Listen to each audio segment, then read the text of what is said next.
He's literally trying to eliminate my child out of my life, you know? And his family is helping him do this. His sister, his mother, and his father. Hey beautiful people, how you are doing today? It's your girl Destiny here and welcome back to my channel. How you are doing? Hope you guys are doing great. So today's video, it is a very interesting video and I need you guys to just grab your seats, grab your popcorn and listen. It's a story time video of this sister who came online to tell the story of how our ex-husband and his mother, that is our ex-mother-in-law and sister-in-law, are trying to take our child away from her.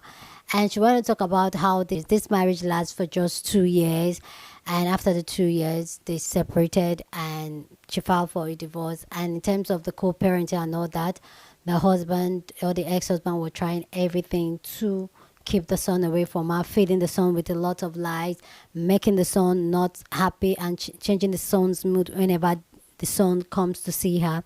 And mind you, this son of hers is now 5 years old, a little child that has been manipulated, being told that if I drop you at your mom's place, you might not see me again. A whole lot of things.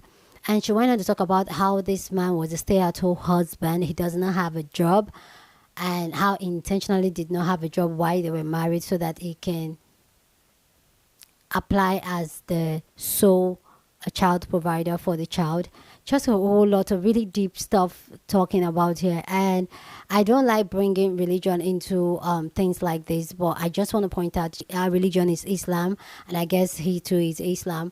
And why I'm like, I don't know, I fell into the Islamic part of TikTok this weekend, and you hear people talk about how things like this don't happen in Islamic marriage. I did a video like that where an Islamic lady said that, and I'm just like, a man is a man, and they treat us the way the men will treat you, the way they want to treat you, regardless of the religion or anything. They're going to do what they want to do and treat you the way they want to treat. It's a relationship between a man and a woman.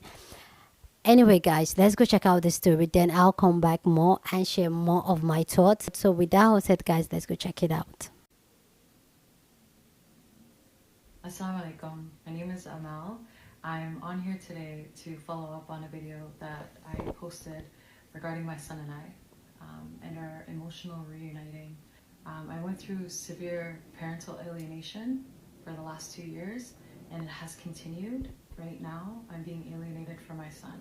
Why did I come on here today? I came on here today because I am left with no choice. The lies and the alienation and the abuse that's been going on from my ex-husband and his family has increased drastically. And I know it's only increasing because I'm staying silent and I'm not saying anything.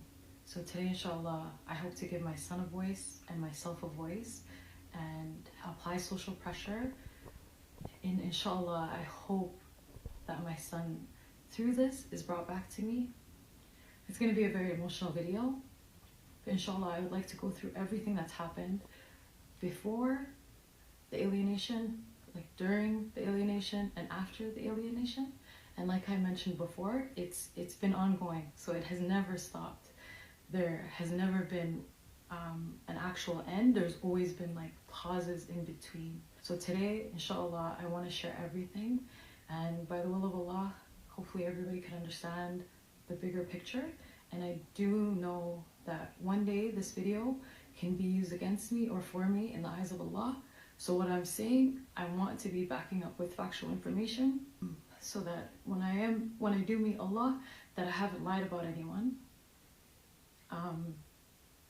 So everything I will try to say today will be things that are backed up by proof. And I'm sorry, I'm not used to social media. It's very uncomfortable for me to be talking, but it did take me a lot to actually come out and say something. So I hope, inshallah, that you can all listen and understand. And I pray for your du'as, and I pray that sisters that are going through what I'm going through, and brothers who are going through what I'm going through, can learn from this, can have a voice to speak up, and inshallah they get their justice. So I want to talk a little bit about our marriage, but I don't want to go into too much detail because it was a very short-lived marriage. We were only married for 2 years, and in those 2 years, the most challenging times were towards the end. Alhamdulillah, I got my son out of it, so I don't regret the marriage at all. It was qadr, it was meant to be, alhamdulillah. I don't regret the divorce. Alhamdulillah, everything happened as Allah has planned it to be. So in the marriage, towards the end, there was two things that happened that were significant, but later it was kind of their tools used against me. So he had a very difficult time with work. And me, I worked as a nurse at a hospital. So he asked me to go to work and for him to stay. And you know, I was for it because I thought it was temporarily. I thought, you know, like my son right now, he's 10 months old. I could do night shifts. That way I could be with him during the day. Little did I know that this man, the whole time this was happening, it was a scheme. Nice pause, please. So I need to pause to read it. Said he planned to be a stay-at-home dad so he can later use it in court. Wow. So in the document, I'm trying as much to read it. It said, I'm bringing it close. It said, date, day of September. Prior to the day of separation, I have been the primary caregiver of our child, while the respondent focused on her career as her position at Peter Hospital demanding long hours. After the day of separation, the respondent moved into our own apartment, and in order to be close to my child, I moved into an apartment close in proximity to her, in order to ensure access as well as the care and wellness of our child. Went on to say, I think these are the court documents.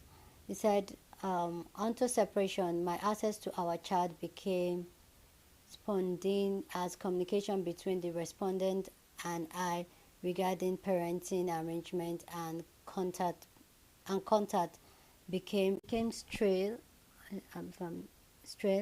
and increasingly difficult. My time with our child became limited to weekends, and anything outside those times was solely because the respondent either had to run errands or was unavailable to care for him due to our work schedule. I was is that treated? Okay, I think that I was treated poorly when I would request additional and reasonable access to our child, which was denied on multiple occasions, while I also needed to overcome the various obstacles to see him, which was commonly tied to strange condition. Although I understand my relationship with the respondent is strained, I have always felt that she will inappropriately project the strain of our relationship onto the terms and level of access I will have with our child. Okay, so I think we're going to continue from there. The second thing that also occurred was that he became physically abusive. So the last portion of our marriage, my ex-husband did strangulate me. He choked me with my hijab, and I have pictures. So the scarring went all around my neck. And he did that with using my chiffon hijab. It was around my neck. We were in the car and he strangled me with that. My child was also present. And the biggest regret, subhanAllah, that I have is that I didn't say anything. I hid it for him.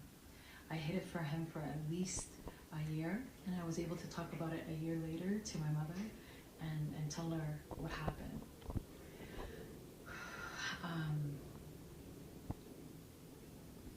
Alhamdulillah, he has been charged.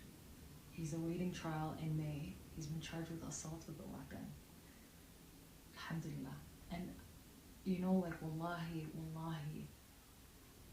if had this not all happened, I don't think I would have had the courage to tell the officer, like, this is what happened to me.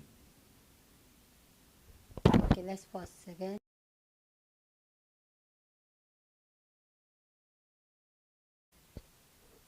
So alhamdulillah, this man actually admitted to it, in court papers. But he referred to it as restraining me. But he did acknowledge that he was the one that made those marks.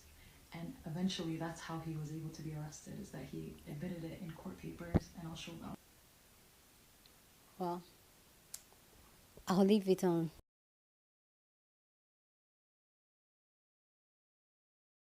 Screen. Is to come. Like many other people, I stayed quiet because I didn't want my son later on to grow up and say that you're the reason, that my dad is not in my life. I was really thinking about my son. But little did I know that they would do the same thing to me 3 years later. Had I spoken about it before, a lot of things could have changed in my story. But wallahi, I staying quiet was like the biggest weapon used against myself. So the second attempt of them trying to take my son was, I got a job in Medina, and my ex-husband went to the court and stated that I was planning to kidnap my son, even though he was in agreement that I should take my son. He was telling me and the people in the masjid that I should take my son to Medina and that he was all for it. But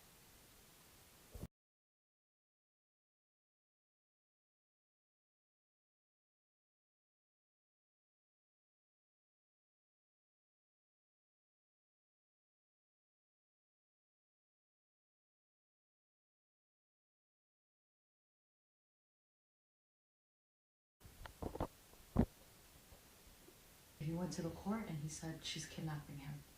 So I was put on supervised visits. He was given full custody.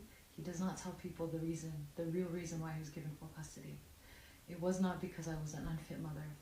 That judge that day who granted him full custody, when we went into the courtroom and he said she's planning to kidnap our son to Saudi Arabia, the moment she heard Saudi Arabia, it was like she wanted to hear nothing from me. And I have to tell you guys this. She never asked who does anything for this child. I have a home for this child that me and him live at. I'm a nurse, my ex-husband, he lives with his parents. He's unemployed, but she granted him the child. And plus that he was also awaiting criminal charges. It was such an unfair decision. And I knew this, and while I was in the courtroom, I remember I started crying when the moment she started telling me, your ex-husband will be granted this custody because you're leaving the country, and so your child will not be able to go. You have to give your passport to him. I remember I started crying, and I said to the judge, I said, you didn't give me this child. God gave me this child, and only God could take me away from this child. I said, the moment he's 18, nobody will be able to stand between him and I. So you can write whatever you want on that paper. I lost fear of courts, police. There's no authority like Allah's authority. The only purpose, the only reason that these people are now able to have my child is because of Allah's will. It's not because of a court. It's not because they're stronger than me. It's not because I'm a bad person. Allah has written this for me, my child. What's the most painful part is that in the time that they've had him, they were not letting me speak to him at all. I'd call, I'm not getting any calls. He's literally trying to eliminate my child out of my life, And his family is helping him do this. His sister, his mother, and his father. My child, in the last 3 months, was maybe able to call me twice. And each phone call was about 2 minutes long. And I could tell my son sounded so uncomfortable. They'd be sitting there with him while he's on the phone with me. I feel like my son is in a hostage situation. And I feel like they're keeping him from even having any relationship with me. SubhanAllah. I feel helpless. Not only for myself, but for my son. I feel... Imagine being a child and your mother, you're not talking to. The mother that used to put you to sleep, she's not doing that no more. And he's so young. He's only 5. He just turned 5 in August. He's a baby. These are the most crucial years of his life. And the way they're impacting this child, the pain in his voice, In those 2 minutes I got to speak to him, wallahi, only Allah knows. The pain I feel, only Allah knows, but I know my child feels it more because he's a baby. He can't understand. He can't understand what's going on. It's not just my ex-husband. My mother-in-law is actively involved in this. His sister, my ex-husband's sister, has told my son, I have a video recording of this and I'll play it. She has told my son, you're never going to see your mother again. What did they say? They say, I never say mommy again. Who said that to you? We heard. Was Daddy there? Yeah.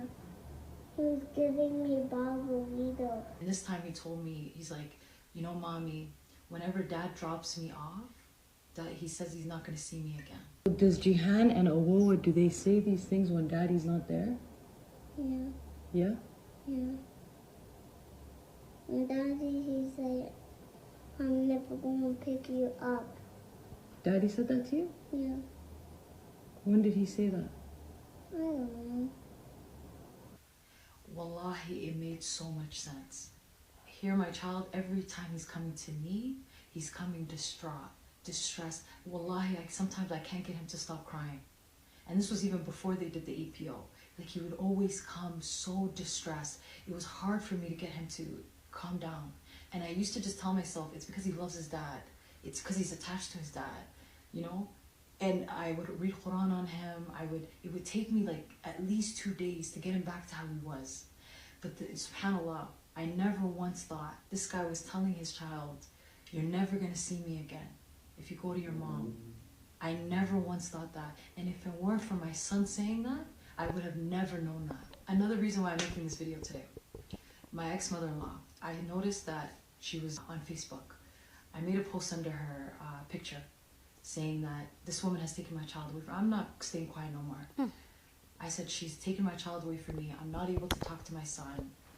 And I made a couple of posts, one in Somali, one in English. She deleted that with the quickness. She called me the next day. Amal, everything is, she said, everything is okay with Rashid. You know, don't worry. I know you're a mother. I'm a mother too. And you could come see him anytime. I was livid. I said to her, I said, who do you think you are for telling me like that I have to come like see my son? Where do you have the authority to tell a mother, you could come see your son, you're allowed to see your son? Allah didn't rip this child out of you. He ripped this child out of me. I was the one under anesthetic to give birth to this child. I was the one going through labor pains. And today you're going to tell me that I could come make appointments to come see my child. I told her, I said, for as long as I live, you guys will have to deal with me. I'm not going to just shut up. I'm not going to shut up because I've done that. I've tried to, and it didn't work for me, you know? I want people to know what this family is actively doing. And I have many other videos that will come out about what they've been doing to me from day one, from when I had my baby shower, from when I gave birth to my son. Because it didn't just start now. I truly feel like they're treating me like I'm a surrogate, like I gave birth to this kid that they could just take from me. Wallahi, Allah sees this. Allah sees this. Allah subhanahu wa ta'ala will never let this go. Injustice is not something that's swept under the rug and people forget about it. Wallahi, your day is coming. Your day is coming sooner rather than later. And inshallah, there's nothing that you guys will be able to do to keep my child away from me. Call me insane. I'm insane, but yet people trust me to give medications and to take care of patients.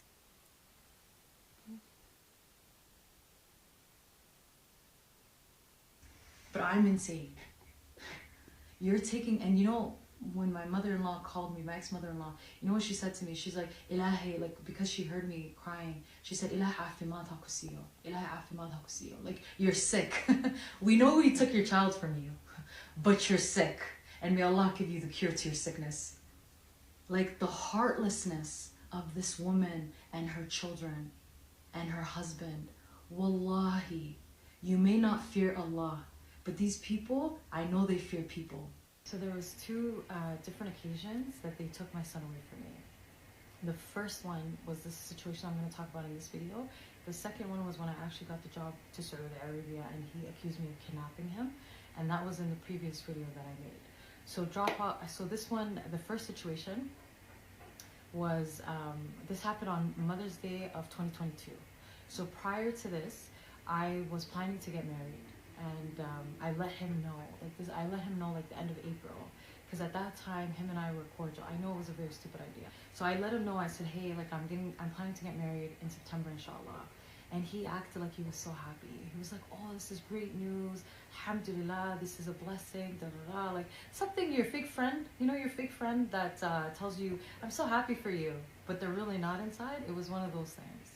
And I didn't see that at that point, but clearly his actions showed his intent. SubhanAllah, and you know, it reminds me, wallahi, Allah is above me. I remember while we were going through our divorce period, I remember he said to me, he's like, if you ever get remarried, I'm going to take my child away from you.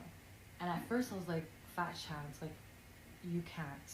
Unless I'm like this terrible mother, you can't take my child away from me in this country. But subhanAllah, it's crazy how he's actually able to achieve that. At this point, he's not letting me talk to my son. I'm calling, I'm emailing, I'm texting, saying like, hey, I'd like to talk to Rashid. Nothing, like I'm getting radio silence. So what I did was I called the police department and I asked them to do a wellness check. So as they were going and heading to his place, my cousin and the man that I was planning to get married to at the time called him. Like as a last ditch effort, they called him. As soon as they called him, he picks up. And he's making these excuses like, oh, we were just busy and we just didn't get back to Amal. I'm so sorry. But alhamdulillah, the guy that I was planning to get married to, he caught his play. And he's like, no, like Amal's been calling, Amal's been worried sick, and you have not been responding to any of her actions of contact. So like you do better basically. He was telling him like, you need to do better. You need to allow her to talk to her son. She's a mother. So then drop off days here. Usually drop-offs I don't do on my own. I get a third party to do it for me. I know like I was naive in a lot of situations, but something about this in particular I always stuck to for those years up until this day. So this was May of 2022. He hits me up, he's like, hey, I'm gonna drop off our son to your apartment. So my cousin is with me and I tell her, hey, can you be the one to like go get Rashid? She says, sure. Once they text me saying that they're here, my cousin going downstairs, I waited in the lobby. So while I'm waiting in the lobby, I hear like my son crying. So my cousin's telling me like when she initially asked for my son, his father didn't want to pass my son to my cousin. So I hear my son crying and I'm thinking, you know what, Amal, if my son sees you, he's gonna want to come because you're his mom. Mm-hmm. So I'm like, you know what, let me go and get my son myself. And I also want to make a note of this. 2 hours before they actually got there, I was at work and I was FaceTiming my son.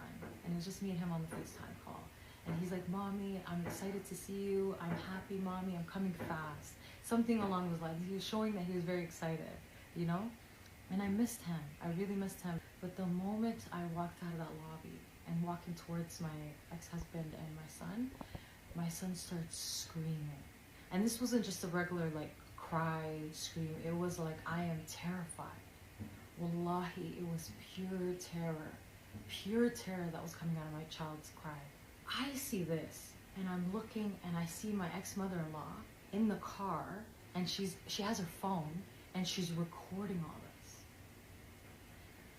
I'm walking into a movie setup, like Broadway. As I'm getting closer, my son starts screaming, I hate Mommy, I hate Mommy, I don't want Mommy, I hate Mommy. Like I remember the word hate. And wallahi, my son is only 3.5 at that time. He does not know that word. That word never came out of my son's mouth before. I'm distraught at this point. I remember thinking, what happened to my son? My ex-husband's holding him like this, and he's like, the look that he gave me that day, the most evil, malicious eyes. Like he could see me breaking inside, but was so satisfied, wallahi. May Allah hurt him the way he hurt me. So I see my son, like, I see my son in this terror, and this woman recording. Mind you, she's in the car and she's laughing, like she's enjoying this too. At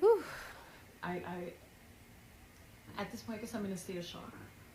So I said to my ex-husband, I was like, what have you guys done to my son? Why is my son acting like this right now? And he looks at me, he's like, you could tell. Amal, like, you could see that he doesn't want you, he wants us. The moment he said that, I don't know why it didn't hit him then. I looked at his mother and I said, Sahira diye, I know Hassan is saying kuso sala. The moment that came out of my mouth, my ex-husband pushes me. I fell against like a car that was parked behind me. I get up and I swing at him. I hit him in the face, like left or right side of his face. You know, like, wallahi, I regret at that moment that my son saw this, you know? I like, wallahi, you guys, I walked into a plot. Like, and you know what's crazy? Like, I didn't even recognize it. Like, when you're in it, you don't see it. You know, you don't see it. When you start talking about it and like thinking about it later on, and your body's out of that shot, that's when you start realizing this was staged. This was 100% staged. Mind you, this is following the time that I told him I'm planning to get married. And he stopped letting me talk to my son. Then it was the drop off.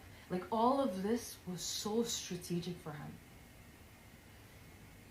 So when I said that to his mother, he pushed me, I get up, I hit him. My cousin grabs me. And at that moment, I remember she grabbed me, like, I fell to the ground. Because something in my heart told me, you're losing your son today. Like, your son's going. Something told me, you know, you're losing him. And I remember I kept saying that. Can you imagine? I remember I kept saying, like, I'm losing my son. My son's gone. And then my cousin was trying to, like, calm me down, but I was like, well, I was hyperventilating. Mind you, alhamdulillah, there was witnesses on the top. There was witnesses on the balcony that witnessed all this. And the two that were on the balcony, it was a mother and her son, the irony. And they saw what was happening. And like, the son was an adult son and the mother was older, and they were yelling at him, like, get the F off of her, get off of her. And they're on my side, alhamdulillah, and they're still my neighbors. May Allah guide them to Islam.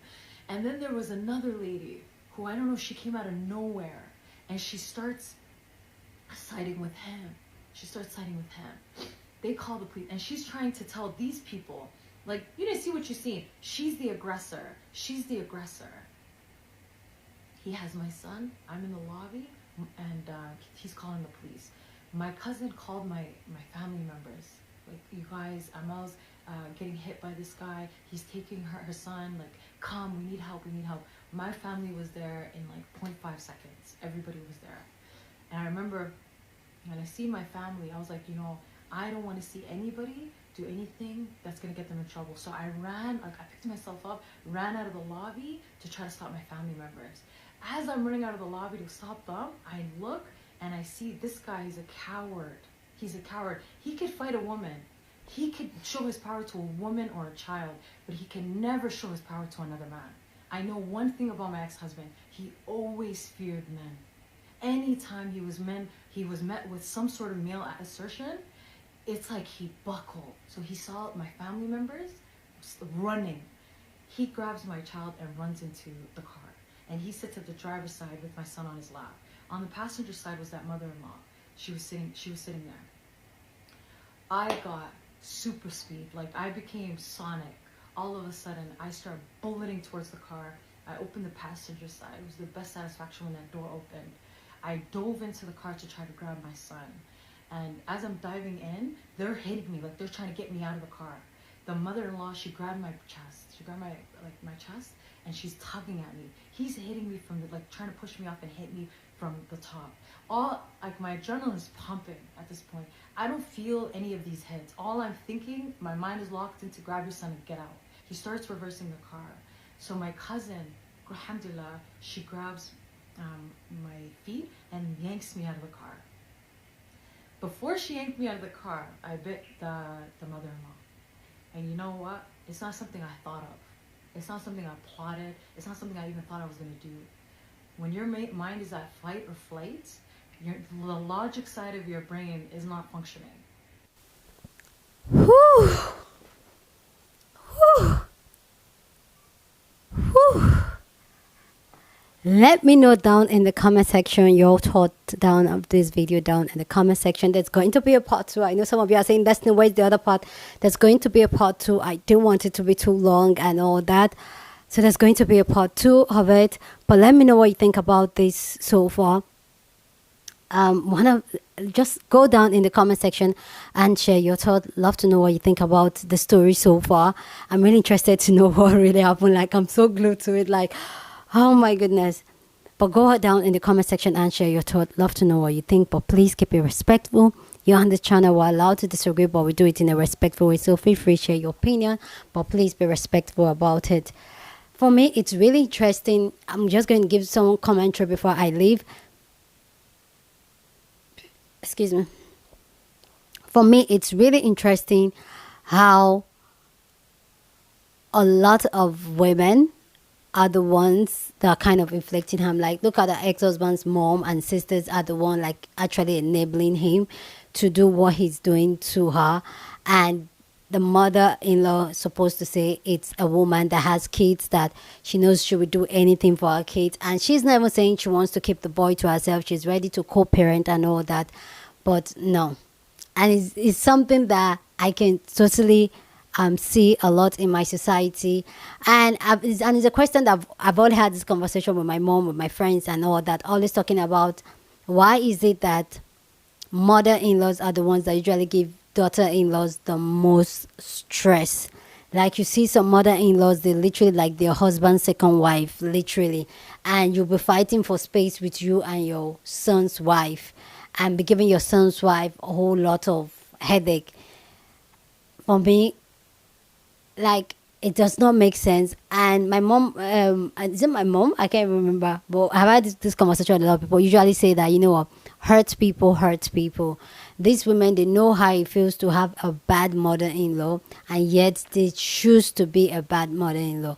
And I'll say my mom is an amazing mother-in-law. My sister-in-law can testify to it. My brother's wife can testify to it. My mom, actually, my sister-in-law, my brother's wife, actually prefer my mom's around than even our own mom. That's how cool my mom is. But it's crazy how a lot of women, when it's their turn to support other women as a mother, as a sister-in-law, they forget that the table can easily flip because you are a woman, you're in that position, you're supposed to protect that woman, stand for the truth, and do the right thing. I'm not even saying for her to take sides or anything, but just do the right thing. Be a human and do the right thing. Get what I'm saying? Anyway, guys, let's go check out the part 2. I'm going to post the part 2 next after this video, so there's going to be a part 2, but go down in the comment section and share your thoughts, but please keep it respectful. Share this video with somebody that you want to be part of the conversation, because that's what we do here. We have amazing conversation. So go ahead and share this video. Don't forget to give this video a thumbs up, smash the like button, because this helps YouTube to push out my content for more people to see, and that'll be you supporting this channel and this girl. So go ahead and do that. Subscribe if you haven't subscribed to this channel, and I will see you guys in my next video. Deuces.